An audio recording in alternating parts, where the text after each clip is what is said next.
So here are 5 ways that you can maximize your income for 2025. Now more than ever before, your dollar continues to get you less and less.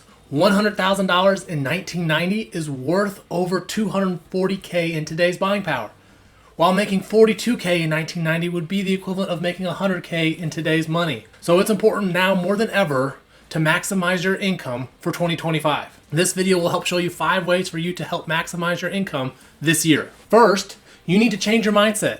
And before you skip away, hear me out. More than likely, you work for an employer, and you are the employee.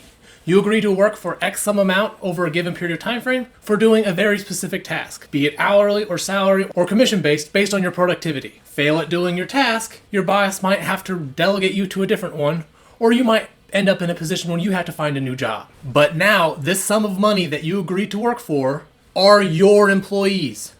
Be it $200 or $2 million, you decide how they work. What kind of boss are you going to be to your money? Do you delegate the tasks? Are you aware of them and what they might be doing? Or are you going about just haphazardly? When Dave Ramsey goes on his rants about how every dollar has to have a duty or task, this is what he means. And when the money guys say that you're army of dollar bills, this is what they mean. Each dollar should have a very specific task or duty for it to perform for your household. Be it to feed the household, keep the lights on, provide shelter, keep the spirits and the temperament of the household high, or to mitigate risk or recruit more employees, i.e. investing. You give your employees, i.e. your money, a job. If you don't assign your employees to do certain tasks, who knows what they are doing? And how can you legitimately measure their success? Your goals will remain dreams until you put action to achieving them. So become a boss to your income. Be the boss to your money that you and they deserve. And perhaps your income will work harder for you. Number 2, take ownership of where you currently are and where you want to be. The hurdles in your life are real. The struggles are real. And perhaps the demons in your life are real as well. And if you haven't realized yet, life isn't fair. Between toxic and abusive families, generational poverty, crippling student loans, and record housing costs, while not being well socially networked, can make it very easy to give up or even not to try. You can blame the government, point fingers at everybody, curse God, and sit on your couch and pout. But none of these things will help improve your situation. Come to the realization that if your life is going to improve, you will have to do it yourself. There will be people along the way that will help come and aid you, but the savior to your own life with consistency, planning, putting yourself in the right situations and environment is you. Lay the pavement for your kids and grandkids to make their life and path they tread on better than the life that you had. If your notion of the American dream is the ability to go from rags to Elon Musk rich, then you will be disappointed and frustrated. But if you believe the dream can be for each generation to be able to build a better, healthier, and perhaps even wealthier life than the previous generation, then you can see the American dream come to fruition. The American dream doesn't have to be dead. I highly recommend the book Kick Up Some Dust by the founder of Home Depot, Bernie Marcus. He was an American Jew born to immigrant parents that faced a lot of adversity, especially early on in his life. He admittedly does go from rags to rich, but this is after 6 decades of hard adversity. But you can learn a lot from his mindset, as he had to deal with a lot of anti-Semitism as a kid around World War II, giving up his dream of medical school because of moral conflicts that he faced, and having to start over with his career at near 50 years of age because of being wrongfully fired. Such adversity that would defeat many, and also almost admittedly ruined him, until he decided to drop the lawsuit and move forward with his life. Rest is history as he founded Home Depot. So add this book to your 2025 must-reads or listen-tos, and take ownership of your life. Number 3, meal prep.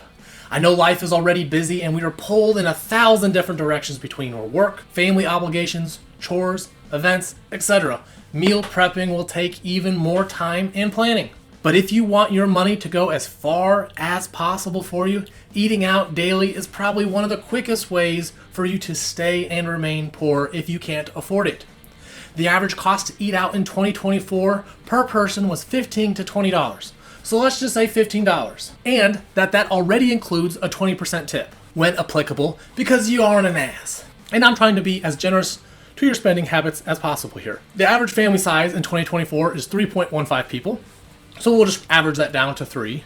And you go out to eat only 3 times a week on average throughout the year. How much do you think that this costs this family? Hint, it's actually more than what an individual is allowed to contribute maximally to their Roth IRA for 2024. That's how much. It would be $7,020. This is nearly 9% of US median income, and $7,000 is on the conservative side. I know many people that eat out daily. They go get their coffee going out to work. They order lunch at work. Then they eat out with the family once they get home or off of work. And you can honestly say that groceries are expensive too, or that it costs too much for you to cook. However, I'll call out the BS on the second. Yes, groceries are more expensive than we've previously experienced, but it is still far cheaper to meal prep. I may lose some fans from this, but when is eating out 3 or more times a week an okay practice? 1, all your bad debt should be gone.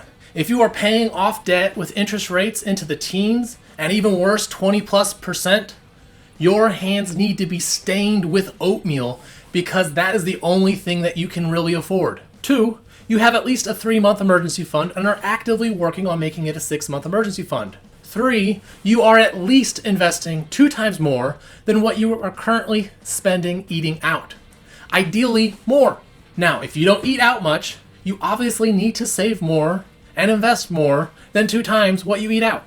These suggestions are for those who like to eat out as part of their lifestyle. And obviously, if you have a sufficient enough nest egg that you no longer need to actively invest for retirement and for the life that you want, then be my guest, eat out as much as you want then, as long as it's not putting that nest egg and your future retirement at risk. But yes, those morning coffees mixed in with ordering out lunch all the time, mixed in with those gas station snack runs, mixed in with eating out as a family, really do add up to significant sums and could potentially put your future retirement planning at risk. These aren't essential expenses. Yes, you need to eat, but you don't need to eat out.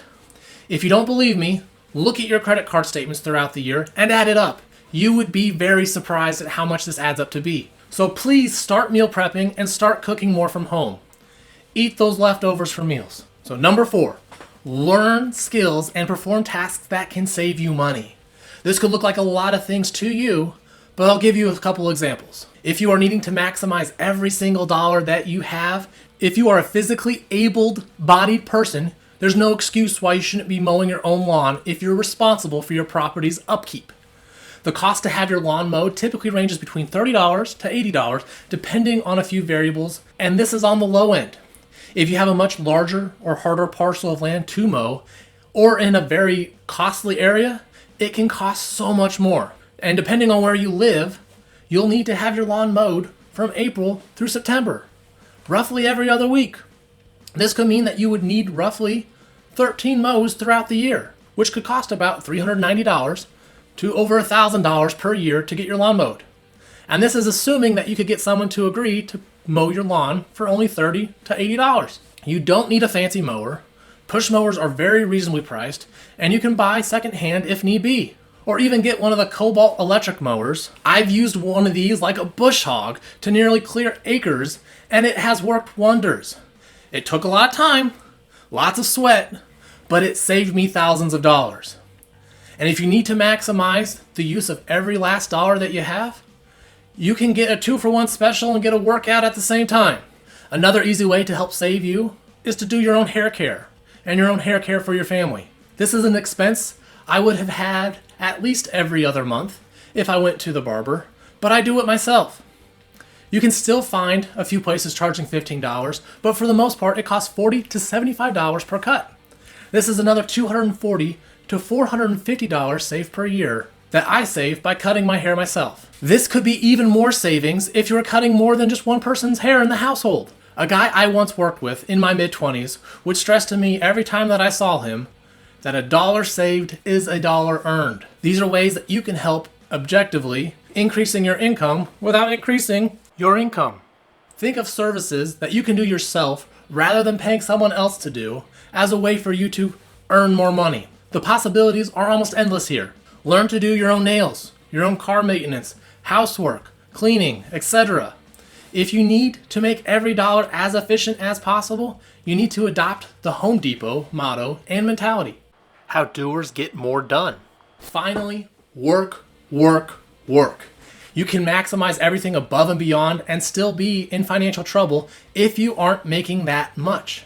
If you know the secret to how to make money without leveraging debt or actually going to work, please let me know in the comments below. But until then, you will need to work to make money. And typically, the more you work, the more you can make. If you have to work an extra 4 hours a day for a season to change the financial trajectory of your life, it will pay dividends if you are a true boss to your money that you're bringing in. However, if you're putting in all that extra work and you don't become a boss to that money, you will simply burn out over time and end up being stuck with an inflated lifestyle that you can't continue. Does this sound familiar to some of you? However, if you aren't in a career with decent pay or decent pay potential in the horizon, you may need to consider a career path change. I recommend looking at the Bureau of Labor Statistics to see different career options. I also have a pay per occupation shorts you can give a look at. The Bureau of Labor and Statistics outlines what the job duties are, basics on how to be qualified, and help give you very realistic salary expectations. Remember, keep your head up, put in the work, and make the necessary temporary sacrifices to make a better life for you tomorrow, and a better path for you and your kids and future kids to tread. Embrace the do-it-yourself mentality, learn how to do new skills, meal prep, even when you are tired, take ownership of where you are, and be your boss to your own income. Please don't forget to like, share, and subscribe, and thank you very much for watching. Ciao.